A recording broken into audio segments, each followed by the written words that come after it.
Kalumala Heights ba to? Eh bakit walang pangalan? Tama ba? Doon pala.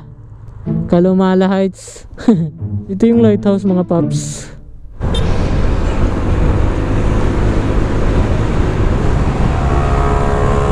Uy! Sabi ko na nga ba, nilalampas-lampasan na lang ako. Kulang na sa kondisyon to ang motor natin. Ginuhilan ako doon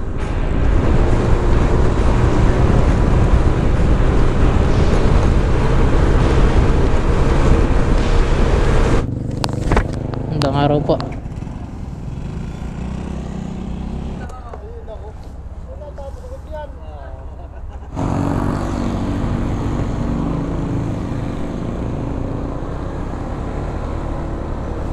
Okay guys, we're up.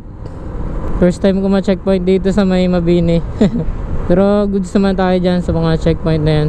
Kompleto ang ating mga papel dyan. Alright, back to road trip ulit tayo.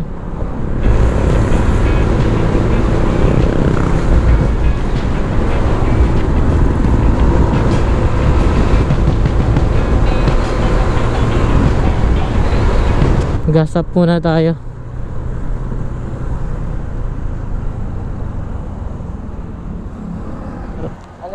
Unleaded. Ang pangit ng kalsada dito. Sa intersection na rin. Ayan po. Ang lalim. Ang lalim ng butas. What up guys? Nandito tayo ngayon sa Kalumala Heights. At back on the road na ulit tayo. Yung mga dating ginagawa natin, gawin na uli natin. Yung mga pag-road trip natin sa mga lugar na hindi natin kabisado, pasukin natin. Tagal ko na nakikita yung malaking santo na yun mga tol. Ano kayang meron dun? Gusto ko sanang puntahan yung kaso hindi ko alam kung paano. Masarap talaga mag-road trip, nakakamiss. Dine-develop na yung mga ibang bahay dito. Siguro resort yan. Siguro hotel. Tapos may ginagawa din dun. Masarap dito magmuni-muni. Nakamiss yung mga gantong trip natin, ano. Bahayan yun, no. Nung nakaraan ginagawa pa lang to. Pero ngayon nice, no, sementado na siya. Ay putik. Ito palang daan na to ay pababa lamang dun.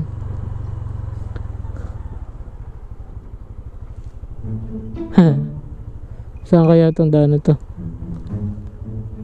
May kalsada dito.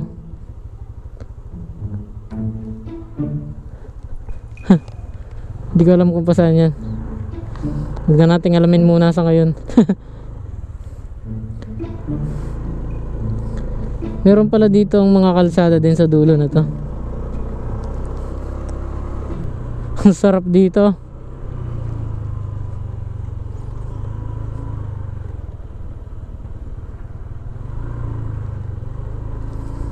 Ako lang ang tao. Hindi pala may ang tao lang ay nado sa may mangga. Tsaka ako. Dalawa sila doon. 3 lang kaming tao ngayon dito. Walang katawa-tawa ngayon dito.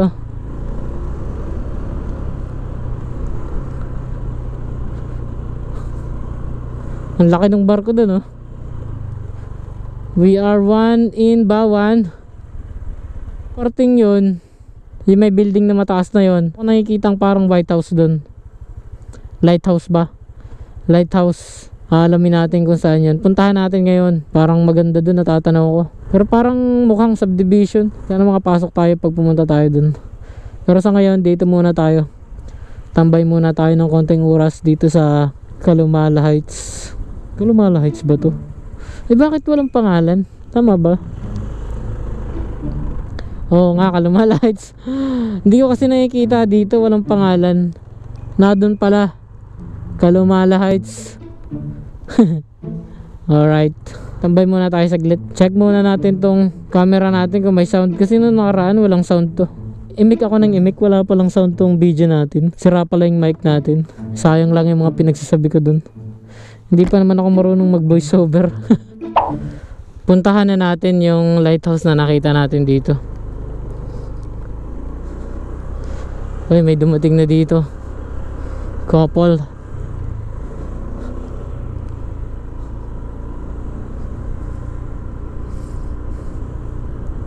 Masarap talaga dito. Patatlong balik ko na to.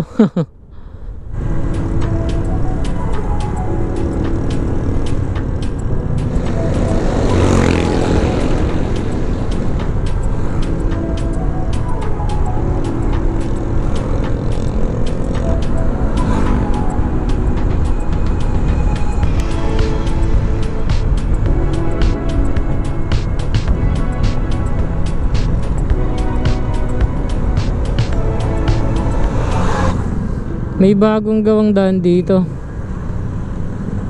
Saan kaya ang lusot na rin? May mga dumadaan na eh. Pasukin natin saglit yun. Talan dito na naman tayo. Palampasin muna natin ang mga re.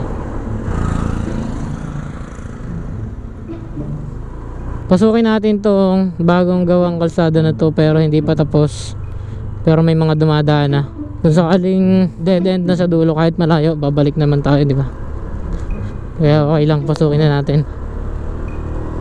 May mga dumadaan na dito eh. Saan kaya ang lusot nito?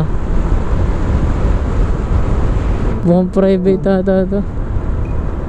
Mayroong mga truck dito. Trading siguro ng truck yun. Parang subdivision to.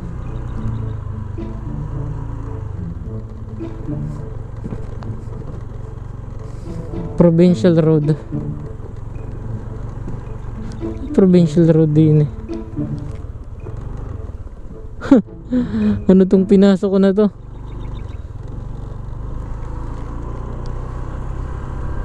Aray, subdivision. Ano kayong pangalan ng subdivision na yun? Ah, alam ko na. Ang labas nito ay dun sa may intersection. Nakuha rin na nga yun. Shortcut pala to mga tol. Kasi kung doon tayo dadaan, malapit na naman, kaso iikot lang ng konti. Kung papunta ka na Alitagtag, kaya Santa Teresita, tapos galing ka ng Calumala Heights, pwede ka palang lumiko doon. Ang tagus mo ay dito. Hindi ka nalalabas doon sa pinasukan mo papuntang Calumala Heights nung una. Dito na tayo lumabas sa may intersection are. Ah, ang galing. Nakapag-share ka tayo doon. Yung pala yung Lagusan na yun. Pero pala ang bypass road na to, Lagusan pala hanggang doon. Tapos may ginagawa pa sa dulo, yun ang hindi natin alam kung hanggang saan ang tagus nun. Ah, ayun. Ayun yung lighthouse mga tol. Parang nakapwesto nga siya sa subdivision. Puntahan natin. Sana payagan tayong pumasok dun sa security. Tatanong tayo. Ay, private pala to. Sir, pwede pong ano doon? Pwedeng umikot po doon? Pwede pong umikot? Mayroon po doon ano, sa may lighthouse? Opo. Salamat po. Marami pong napasyal dito? Marami din. Wala pong bayad? Wala naman. Private pala to, subdivision ano po. Salamat po. Buti nilang pinayagan tayo. Ayun yung lighthouse mga tol. Ari pala mga tol ay private subdivision. Catalina 1 doon, Catalina 2 dito. Parang babago lang are o tagal na ba to? Pwede kayo ditong mag-jogging, mag-sightseeing mula 6 ng umaga hanggang 6 ng hapon. Kita ako dun sa nakapaskel dun sa may gate. Ayan yung lighthouse mga tol, puntahan natin. Ayos pala dito mag-jogging. Kung taga rito ka, malapit ka sa mga taga rito, pwede sila mag-jogging dito, di ba? Ayun. Kaya tayo dito. Catalina 3. Ano pala to eh? Street din. Ayun. May fish pond dito oh. Tingnan natin tong fish pond na to. Ang ganda dito. Ano siya, parang ginawa lang siya, man-made lang siya. Kasi parang mga trapa lang to oh. Medyo malawak din siya dun oh. Ikutin natin to hanggang dun. Ang forma. Masarap dito. Sarap tumambay dito.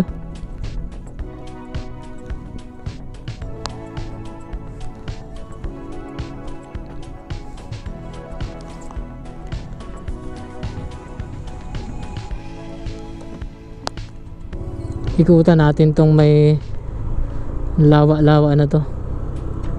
Pwede pala kayo mag-jogging dito mga papi.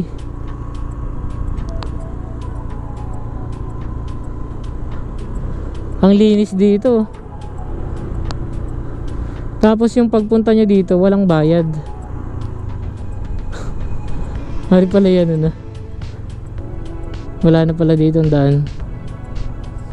Dito tayo, ikot tayo sa kabila.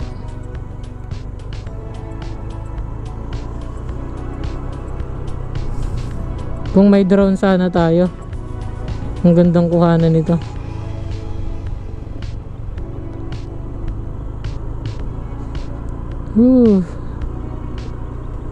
Hindi pala siya ganong malaki, pero kita naman siya sa malayo yung lighthouse na yun.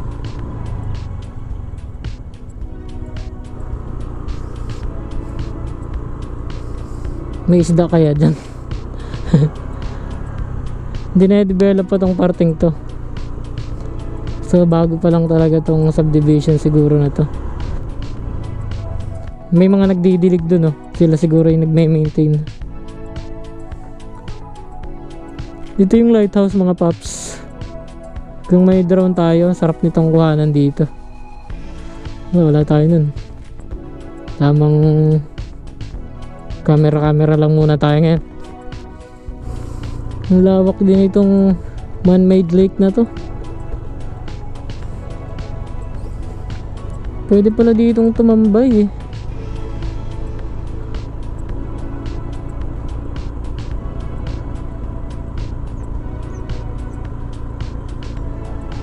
Ang sarap dito. May mga upuan dito, doon. Tsaka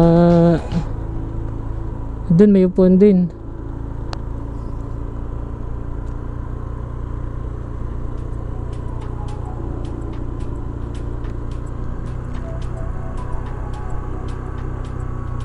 Parang ito na yung pinaka park dito. Siguro mahal ng bahay dito gawa ng may ganitong park.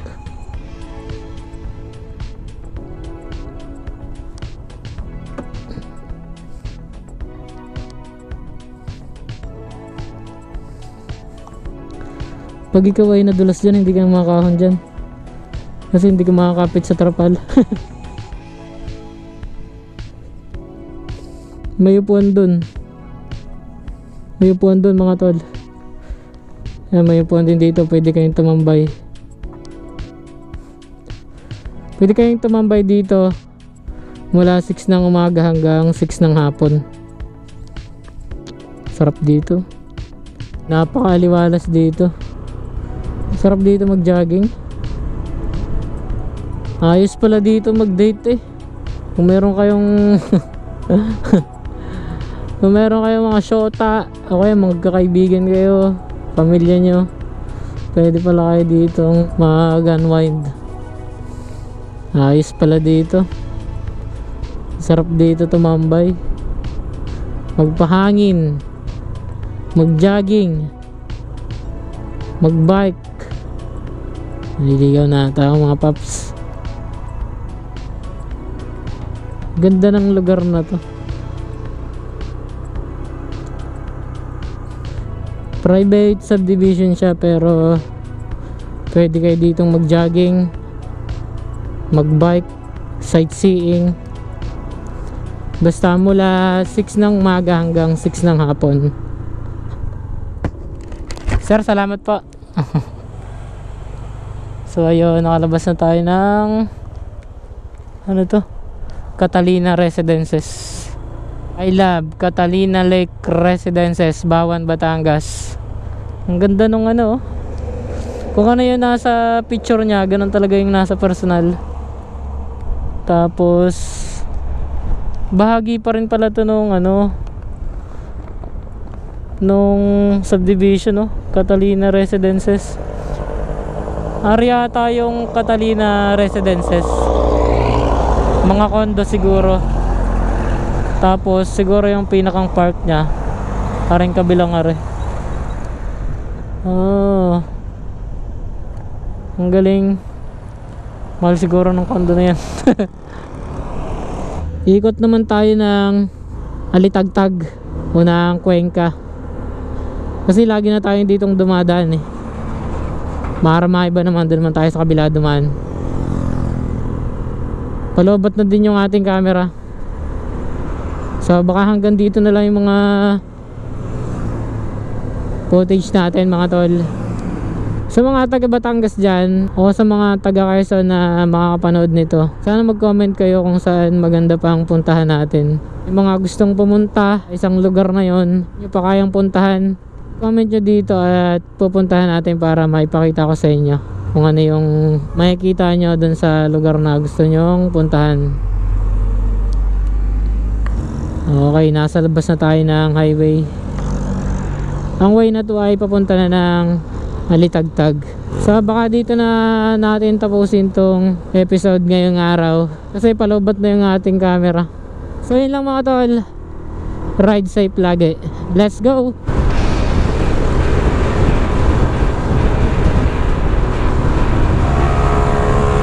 Uy. Sabi ko na nga ba, nilalampas-lampasan na lang ako. Kulang na sa kondisyon to motor natin. Ginuhitan ako doon ah.